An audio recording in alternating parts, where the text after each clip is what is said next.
Hi, everyone. Welcome to another episode of the Lawyerlifter podcast. And I am going to dedicate this entire episode on powerlifting. And I couldn't think of any other woman, person to talk about powerlifting and the lifter behind Lawyerlifter without Susan Salazar, aka Sue. That's always how I've known her. I've met her in 2015, basically because of her prowess. Her reputation precedes her, and she's gonna kill me after I say this, because she's a household name. And um this woman is just she's like 21. She looks 21. And she always says she's a grandma, but let me tell you, Susan Salazar is a name in the powerlifting community in the two federations that dominate powerlifting, USPA and USAPL. She is an elite powerlifter, and everybody in our community knows her. She's an IFBB pro. That stands for the International Federation of Bodybuilding and Fitness. She is a USPA coach and national referee. She is also an SBD athlete and SoCal distributor. That is the one of the main number one powerlifting brands that dominates the United States. SBD, squat, bench, deadlift. Those are our main movements, as anybody knows. She is also a United States Navy veteran. I can go on. And she is also a state, national, and world record holder. This is a very small list.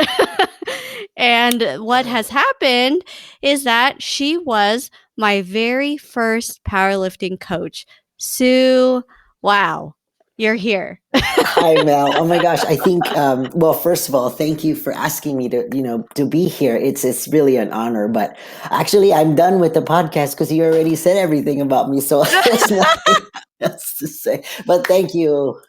I really appreciate it. That was so sweet of you. And again, like I said, I've told you before, I'm so proud of you, and thank you for asking me to be here. It's really an honor. So.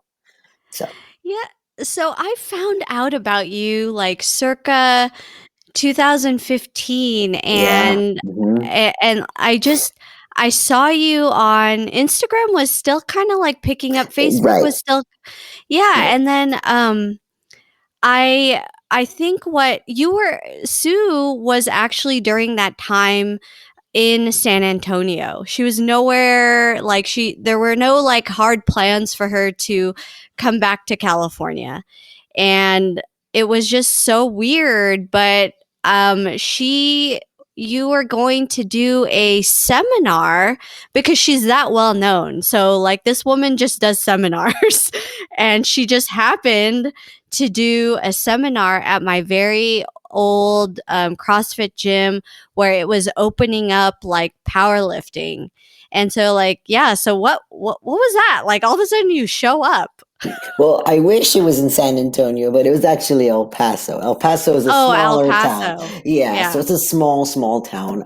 But yeah, you're right. I was doing some. I had actually just started doing some seminars, in California because prior to El Paso, I was living in San Diego. But anyway, going back and forth. So I got this opportunity to do actually one of the couple of first seminars, and Pacesetter. I don't know how they found me. They just reached out and said, "Hey, would you like to come out?" And I wasn't even the headliner. There was three or four of the coaches. We were kind of collaborating and doing kind of a beginner's podcast. I'm sorry, a beginner.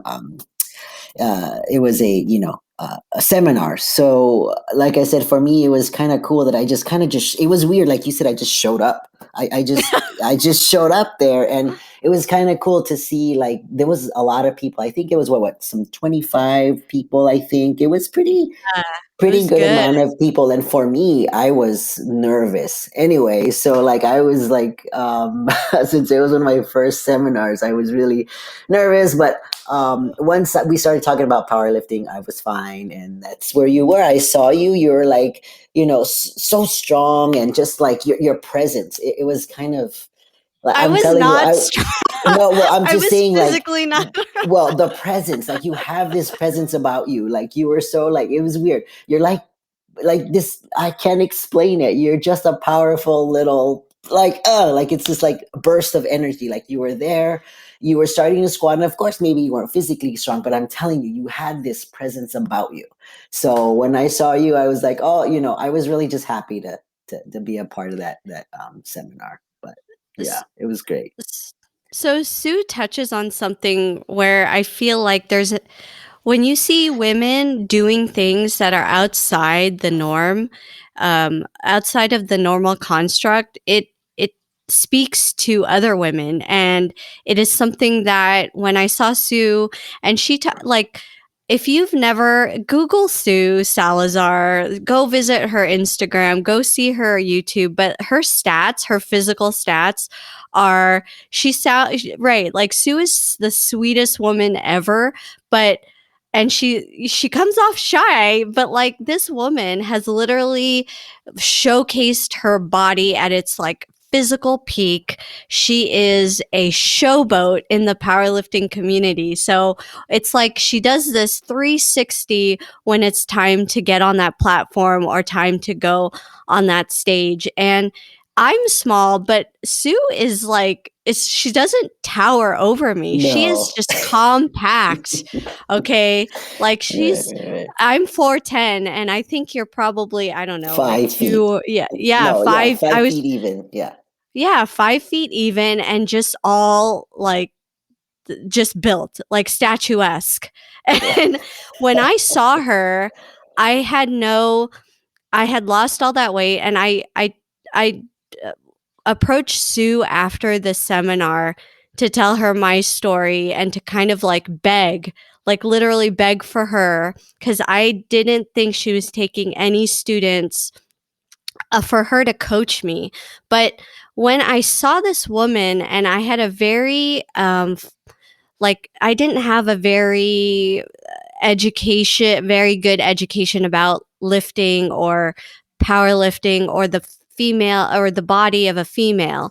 And I saw Sue, and she was showcasing the three main movements in our sport, and it was beautiful. It was the movements were so smooth. I saw her muscles contract, and it looked powerful. And I wanted that for myself, but I saw that the only way I could have that is if I just happened to be under her tutelage. And so it she was so confident as well. Like I saw this for the first time, this movement, this power, and this beauty all encapsulated. And I did not realize that a woman could make it look like that. You see it, mostly men doing it, and it's a very intimidating. Um, Women kind of think, oh, if I do that, then I'm going to look so masculine. It's going to take away from my femininity. But to see a woman doing it and to look so strong and beautiful at the same time is a mind blown. And in 2015, when I saw that, I knew that I lost all this weight and I had to do something else for my body. And so I approached Sue and I asked her, like, I told her, I lost all this weight. I showed her before and after pictures. And I think the only thing that the reason why I think that Sue actually took me, because I don't think she was like really doing that at the time, was because she saw that, okay, this woman is serious. And yeah, and I was like, I had nothing, you guys. Like, I didn't know anything about competing. I didn't even know like how to move my body correctly or what it was that I was deficient in. And she was like, okay, we'll do this. Exactly. Like you said, like I just, as I had mentioned earlier, you had this thing about you, and then the fact that you just approached me and said, "Okay, I want to do this," and I'm like, "Great." I mean, you had that, you just wanted it, and I could tell. And those are the type of people that I like to work with, because that's easy for coaches, people who are just willing to work. They're, you give them a plan. Of course, they're going to ask questions and stuff, but at least you were like, "Okay, this is what I got to do." You learned all the bodybuilding movements, because pretty much that's all I gave you, right? A lot of bodybuilding stuff. And you were like, "What are these things?" And I'm just like, "Oh, we worked together and we were kind of in contact all the time." But yeah, you had that. And for me, that is the type of athlete that I love to work with. And so look at you now. There you go. So yeah, that's true. So Sue gave me the beginning tools to get on that competitive platform, and I appreciate the way that she coaches so much. And I would say to beginning females out there is that be very particular about who you work with, because you don't want to just throw yourself into those main movements, squat, bench, and deadlift, especially if you've never built your body before. And Sue is what we call a power builder. So she very much built my body to take on those loads. So we were starting from scratch. Like, she talks about bodybuilding, of course, like she comes from uh, such royalty when it comes to bodybuilding and fitness. And so she just had me just bodybuild to like grow all that muscles, because when you lose all that weight, like, you're just you don't have, like, you just lost fat. Like, I just lost a lot of fat, and I wasn't formed. So I hadn't like built any muscle. And that was what Sue had done. And then, when she assessed me, and mind you, again, she's in El Paso and I'm in Orange County, but she still was building me from afar. That is how magical her coaching and her care is, because she was able to reach from another state to me and build me.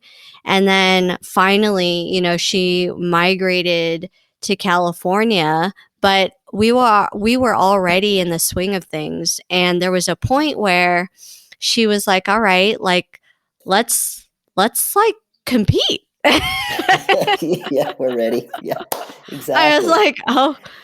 Uh, and I think that what Sue really puts out there is the fearlessness of a woman, like very much what I've seen throughout these years. And when I look back at how you taught me, it is all about powerlifting for females to speak, like, yes, of course, build your body, but it also has that very powerful effect of building your insides. Right, right. Yeah, definitely. The only, one of the things that, because when I started powerlifting, oh my gosh, well, it was probably 6, 7 years ago, but I was a bodybuilder first, as you mentioned. So for me, like even back then, the fact that women wanted to do this, they didn't even exist. That you couldn't even do it. So for me, when I first started, into the powerlifting platform, I was one of maybe one or two girls who had the bodybuilding background. You know what I mean? So like, to me now, looking at how many women now are involved in the sport is so empowering. Like, I'm so happy that like we're at this point, because like I said, from where I started, there was no, like, women did not want to do this, or like you had mentioned, "Oh, I don't want to be too muscular and that's going to make me look manly," or all these things. So the fact that like we have an entire, if you do a competition, we have an entire day full of women, and to me that is great. I love to see that, because that means a lot of women are just saying, "You know what, if she can do it, I can do it." So it's definitely empowering. That's what I love about powerlifting. It's you against you, but you know what, it's like, it just gives you the confidence and the like mental strength, not only physical strength, but the mental strength to get through anything pretty much. So if you can get through powerlifting and bodybuilding, you can literally get through anything. So And you said something that really does actually blow my mind, is that 6 or 7 years ago, yeah, women were not doing this. no, definitely not. That's and that's crazy, because powerlifting, being, like with Arnold, all of that stuff, that's been around for like decades, like Decades, yeah. long.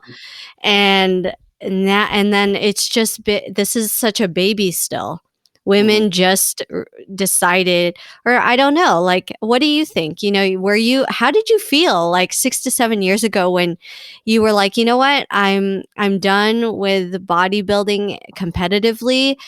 How did you feel like going into, okay, I'm going to rebuild my body? So just so everybody knows, just because you look freaking amazing with your body as Sue, like in bodybuilding, doesn't translate into, oh, I'm so strong, like let me just max lift all of these 3 lifts. It doesn't work like that No, at all. definitely not. No, no. Yeah, uh you're right, because like since I was a bodybuilder, for me the whole transition was kind of like a I don't know, because I had reached the top of the bodybuilding competitive stage, as you mentioned, but it was just to a point where I kind of got frustrated. You know what I mean? As I had mentioned, women don't get enough like sponsorships. They don't get enough, like, you know. They just don't get enough prize money, things like that. So for me at that point, I was just done with bodybuilding. It just wasn't going anywhere. So going into powerlifting was kind of just like, oh, well, I didn't know what else to do. So at that point, my training partner, Leo, had mentioned, you know what, because she was definitely into powerlifting, and that's how we kind of met. But she said, let's try this, let's try powerlifting. It's kind of the same. You already have the background. And she goes, let's just see what happens. And there you go. Like 2021, I'm still powerlifting. And it's yeah, just like, she is. and that's the thing. I thought it was just going to be something to do, and look, it turned out to be my entire life. It's crazy. So It is. It's so I think that what we're kind of playing off of each other is this contagiousness, right, that it is so contagious, because when you see a woman doing something like what I saw Sue doing, and then Sue, was just paving the way for us all, literally. Um, it's you want that. You want to do that, and you want to. For me, I was just like, God, I'm being trained by the best that I could think of at this time, and let's like make it happen. And also, another thing is that with you, you've said like, oh, I've been powerlifting. It's 2021. I'm still powerlifting. Like, no matter what has happened in my life, I have continued to powerlift, and I don't it isn't because, I need to look a certain way, or because I'm trying, of course, competitively, like I want to get at a certain spot. But it is almost like this is so ingrained in my lifestyle that I need it, because it helps me see the strength. I think what powerlifting, like you came from bodybuilding, where it's like, yeah, you see your progress. Like, of course, like on Sue's body, like she, changes a movement or changes her diet. She can see perhaps her bicep pop more. Like she can see it like aesthetically. But with powerlifting, the reward, or you could see your progress in like pure strength. Like you can literally, you feel it, and you can see it in the weights, and also in the movement. And I talk a lot about movement, but like powerlifting is not what everybody, it's like a joke. Like people say, oh yeah, you just like pick things up, put it back down. And it's like, no, when you're competitive, like when you squat, you got to squat below parallel. So that means like your ass is like to the grass. right, Like otherwise it's no good.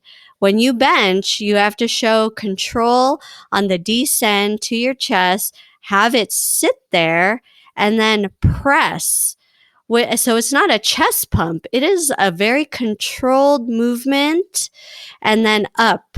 And then with deadlift, no matter if you're pulling, I pull sumo or conventional, like Sue pulls conventional, that is, you have to hinge your body very specifically so that you don't injure yourself. Right. And I think what is very powerful for women is that you you see yourself becoming strong, and you also are a master of your body. Like, you control your body.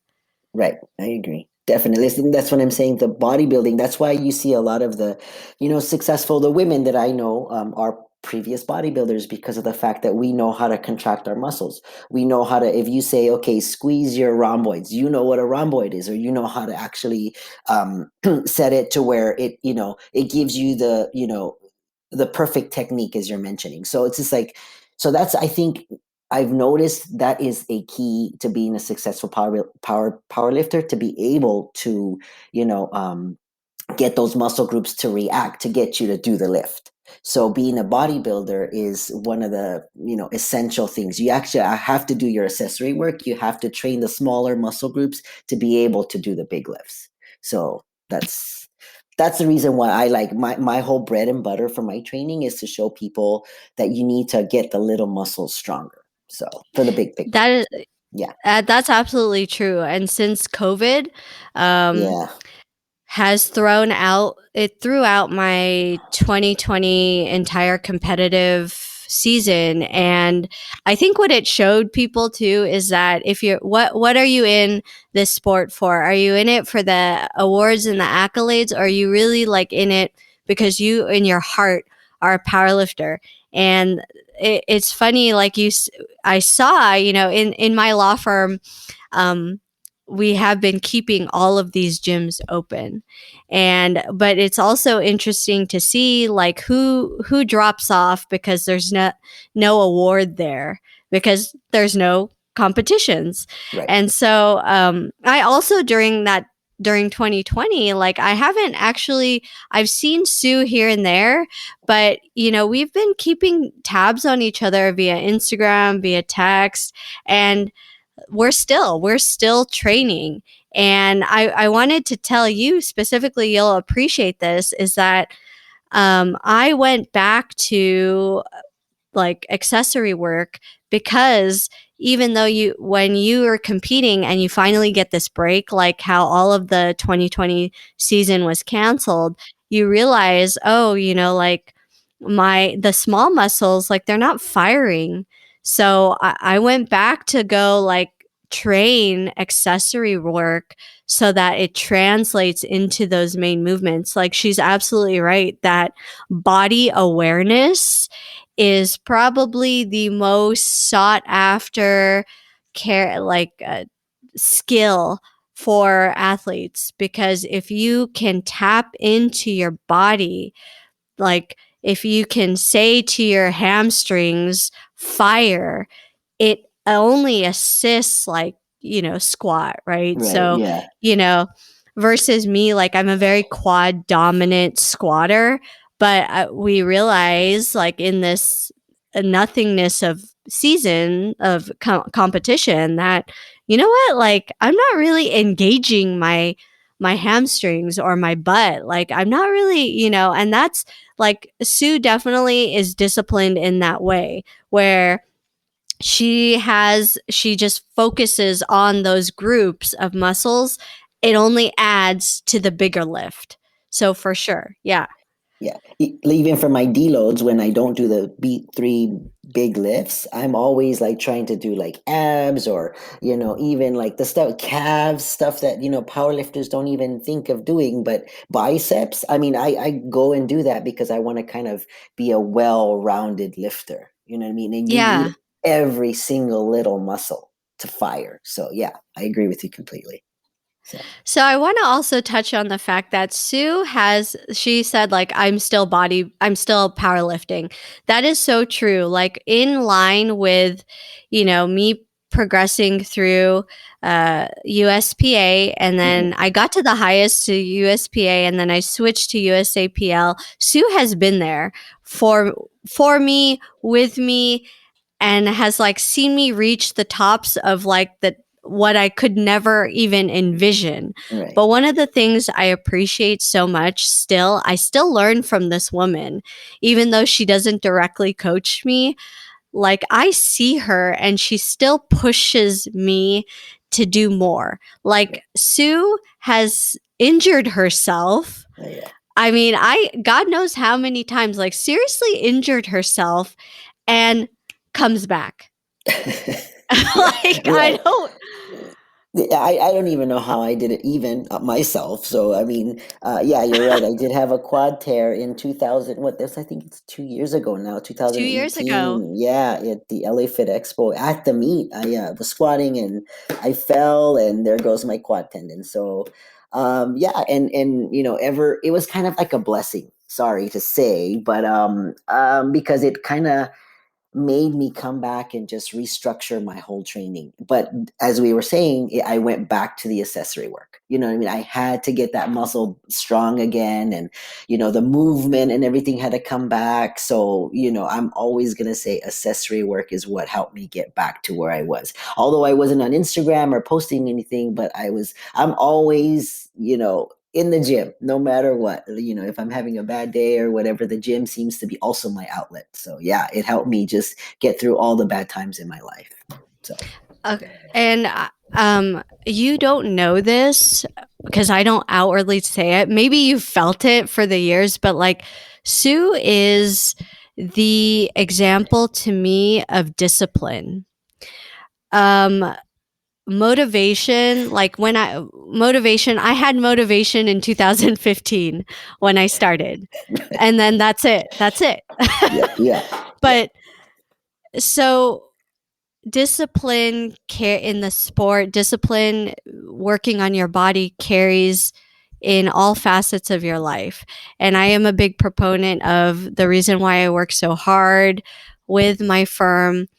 I believe in all sports, just because I'm an athlete of powerlifting doesn't mean like I don't pay homage or I don't honor the other sports. And I know Sue is with me on this.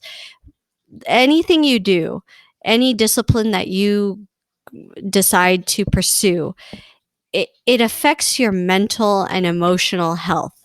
Every single terrible thing that has ever happened to me, I, like Sue, because I see Sue, kept going in powerlifting, kept going in the gym because it made me feel better. Because no matter what was happening in my life, I never missed a training session. I never stopped with the bar or the metal because it is, I don't know, cathartic. right, It just, it's a cleansing. right, And you've come from injuries and that messes your mind up. Like yes, the body is amazing. It will adapt, it will heal, but the thing that gets into athletes' minds is that is the mental stuff. And that just shows how powerful Sue is as an athlete to overcome that, but the discipline. So like can you talk about that? Like the especially in the time of COVID, like your thoughts on yes, like we have to keep going. It isn't just like, oh, I don't want to lose my muscles or oh, I don't want to gain weight. It's so much more. It is like an all over body, mind, emotion. right.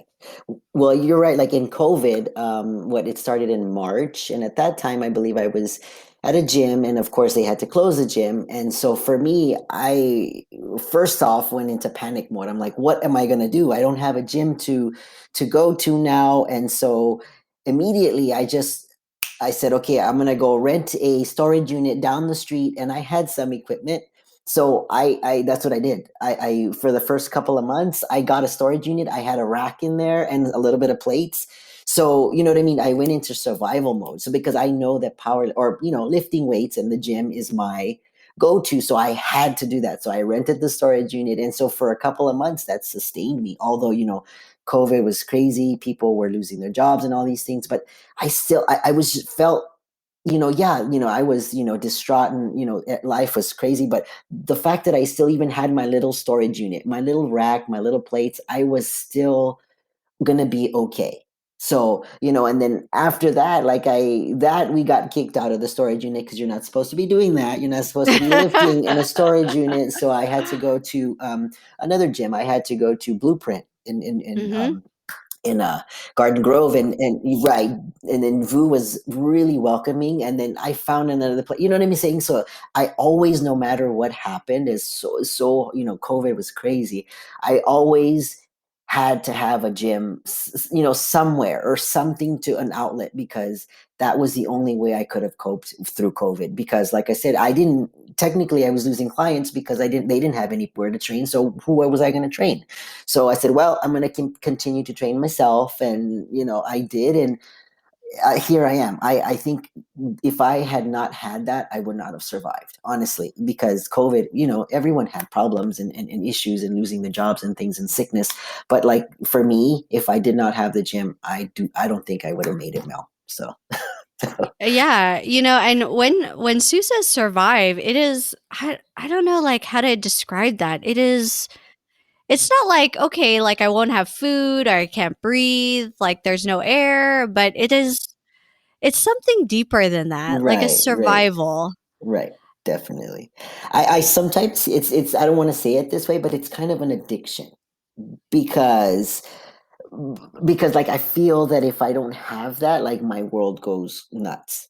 So, but I mean, I don't know, but I don't want to say it's an addiction. I mean, because addiction always has a bad, taste. So, Connotation, yeah. right, we don't want to say it that way, but it truly is. If I don't have the gym, my world just crumbles, which of course makes me sound like a meathead, but maybe I am. So that's No, okay. you're not. I'm okay with that. I'm okay with that. No, So you're not. You're yeah, not.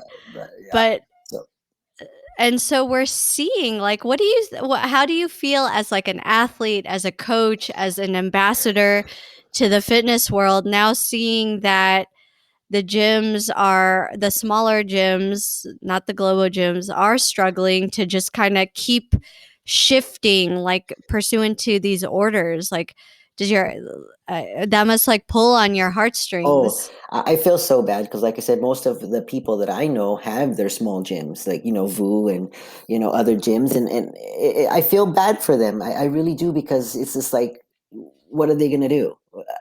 So for me, I think it's also a trend. It's gonna a shift in that because like I personally got my own. I got a 3-car garage here in Moreno Valley. I moved and because I wanted to have more equipment and have my own space. So for me now, I have my garage gym. So although I still go to Garden Grove and train with Vu a couple times a month, but the good thing is that I switched. I said, okay, you know what? I'm not going to let anyone tell me when and when I cannot train, so I'm going to do it in my house. So now I have a 3-car garage in Moreno Valley, and I'm happy again. So, so that's what I did. Yeah. So I think a lot of lifters are doing that. As you can see on, Instagram, you'll see gym garage life and things like that. So I'm really excited to see where that goes. It's sad that some of these gyms may or may not, survive, but I think it's another trend. So people are kind of buying their own equipment and stuff, and that is crazy too. So it's weird how that's happening. So And that just speaks to health in right, general. Like no right. matter what, like no, but and you said that as Sue, the spokesperson for health and wellness and fitness, it's like you don't take that away from me. I'll find a way to make myself healthy inside and outside. Right, exactly. Yeah.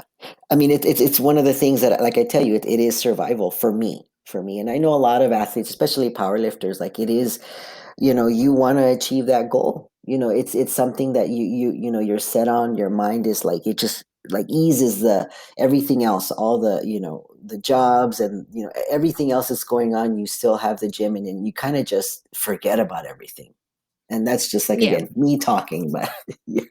No, So, it's true. It's true. Like I have been competitive going on 4 years now with that terror with 2020 being a yeah. wash, but I go back to that competitive platform after a year uh in May and then June and Right. it's going to be such a transition because not only I've always been, and Sue knows this, like I've always competed. Like I just never stopped no matter what. But SoCal, Southern California, isn't running in terms of USAPL, isn't running any meet. So I've been pushed to go, what is it, Fresno? I think that's like Central California or something like that. And Nationals is in Daytona in Florida. Like, how do you see that? Like, is it weird? Have you been to any of the being like a competitor in the time of COVID and also being a ref and a coach? Well, I do feel like there's some meets that are happening. The thing is that because I did have a couple of clients compete in a couple of them last year at the December, November timeframe. I just was, my whole thing was their safety. Made sure that there was the distancing, that the gym provided the meat outside. They had the mask requirement. For me, that was the main thing because I mean, of course, powerlifters, we all want to hug and we're all excited and we're all close in close quarters. But as when I did see the gyms, following those guidelines, I was actually like happy, because they were wanting to keep everyone healthy. So that was one of my things that, the gyms were still following those guidelines. But as far as like 2021, I'm hoping that now that they're opening everything up, I'm hoping that there will be more meets, hopefully in SoCal. It's just, we'll see what the world gives us. You know what I mean? I don't know. I hope more gyms do. Have more meets, but like I said, it has to be within the guidelines because for me, it is lifter safety no matter what. That has to be the number one priority. So, Yeah, so I'm interested to see how this is all going to play out. I guess everything will be outside yeah. and the uh spectator volume will likely be limited, I Yeah, believe. yeah. Yeah. Some of the meets had only like they could only have one coach and the lifter, and then no spectators. And then it was just the actual crew who ran the meet. So yeah, the spectators was like cut in half. Normally, there's like hundreds of people out there trying to pile up and see the meet, but now that one meet that I went to, it was like it was kind of sad because you couldn't even cheer. There was nobody cheering. But just to be in Yeah. there and competing, I know the lifters really appreciate it though. They really did. So I think uh, from an athlete point of view, that's going to add another element in your mind as a challenge. So I think that powerlifting, I can speak only really for powerlifting for me, powerlifting competitively, it is really just you and the weight. And so it really hones in on your strength. Yeah, like to get up because if you don't, you're going to die, but also like your mental toughness because there's no one else who's going to do that. It's just you. And what Sue said is right. When you're a lifter and you're essentially performing, everybody's like staring at you. You've got, if you're a high level lifter, like you're broadcasted, and then also there's audience and you feed off of that energy. And so to get on that platform in 2021 without really getting that boost, that energy, and not having kind of like more of that adrenaline in you, I think that's going to be very interesting to see how that plays out for every athlete because I know that when your back's against the wall and you need to make this lift to get on that podium, that the crowd and the MC or the host is really pumping everybody up, and that's not the situation right, yeah. anymore, really. Right. Yeah, you have to have it in your head. Well, which is what I kind of try to teach my lifters now is to kind of you have to focus and you really have to kind of like tune everybody out. And because there's nobody going to be there. So that's fine. You're good. So just Yeah. focus on the task at hand and you will be fine. But yeah, it is going to be a change. And you're right. It's interesting to see what's going to happen. So Yeah. So, one of the things I want to definitely just close with is that even though stopped being my coach and then I went on to USAPL, I've called on her to be my handler. And for those of you who don't know what that is, it's that you do have a coach. Zach Bartel had been my coach for quite some time. I'm still coached by Juan Sanchez out of SoCal Powerlifting. But when my coach hasn't been there to personally handle me, which is that person who warms the athlete up, who ensures that the attempts being made are well within the athlete's abilities. Obviously, your handler is going to have a lot of knowledge about your body, the athlete's body, and also just experience in calling out those attempts, because you never want to put an athlete, like at least for me, when I'm about to compete, my mind is blank. Like I do not think about anything. I'm incapable of really controlling anything outside of I have to lift whatever's on that bar. So it's very important to have a great handler. And Sue has been my handler anytime I've ever asked. And so she's just she's been there. She's literally seen me do the craziest things I've never even thought I could do. Even when I had quit my last firm job, and I remember being in the gym with Sue, and I told her, and I was devastated, like I was, it was like a breakup, and I was like, what am I going to do? But Sue was like, "Oh, you're going to kick ass. Like this is great."